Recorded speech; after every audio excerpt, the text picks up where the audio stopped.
Hey guys, Matt here. This is my review of The Purge. This movie's written and directed by James DeMonaco, who wrote Assault on Precinct 13, but who previously directed Staten Island. So this man likes Ethan Hawke. The movie stars Ethan Hawke and Lena Headey.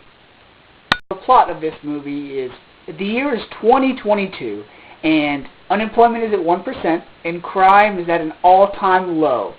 And since there's no crime, the government allows crime to be legal once a year for 12 hours. And so Ethan Hawke plays this father, this family with 2 kids and a wife, and they live in this gated community, and they're pretty rich. They have a security system in their house, so they're ready for it. And the purge begins, and the youngest son of the family sees on one of the security cameras this man that seems to be injured. So this guy's screaming for help, and the son decides to let this stranger in the house. Well, that's when the problems really begin.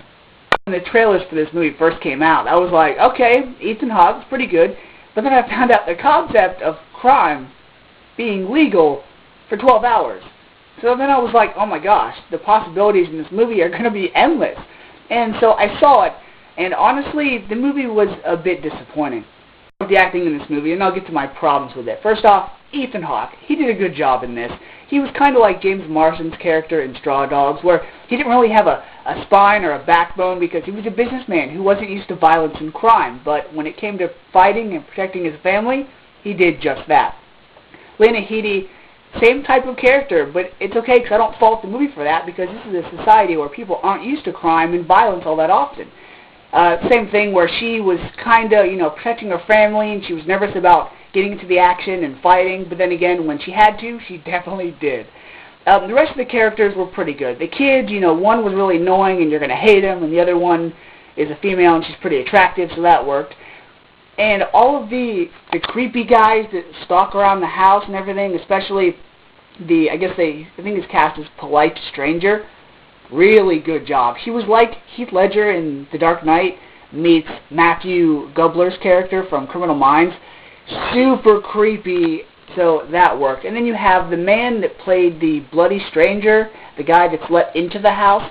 He didn't have to say a whole lot because he played a homeless man, so that worked as well. Overall, the acting was fine.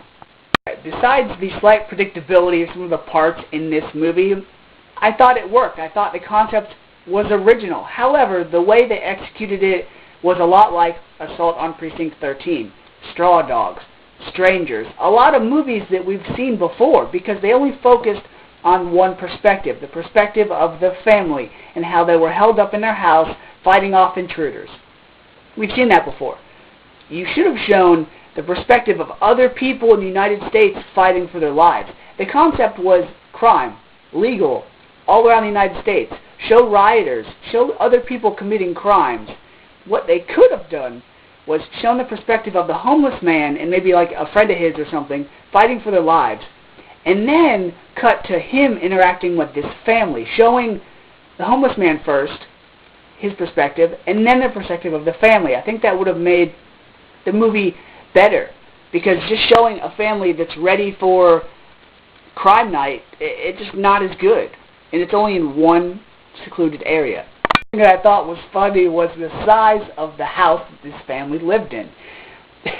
Because you would have the power cut out, and then you would have one of the family members like run off or disappear, and then you'd have the rest of the family looking for them with flashlights. And it seemed like it took them forever. It's like your house is too big if you're looking for your son for 5 minutes going room to room and you still can't find him.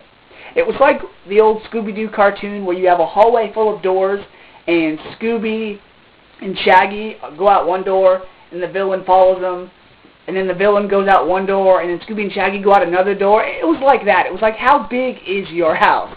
Yeah, it added for suspense and everything, but I just thought it was a bit silly. Also, with the R rating in this movie, I thought it could have been darker and more violent. It seemed like the only crime they focused on was murder. Then again, had they done anything else, I think it either would have been not as good or even overkill. So, because the concept of crime being legal once a year was there and original, but the way they did it seemed like a whole bunch of other movies you've seen before, I'm going to give The Purge a grade of a C. It was neat and new, but I honestly thought The Strangers was better. So until next time, guys, see ya.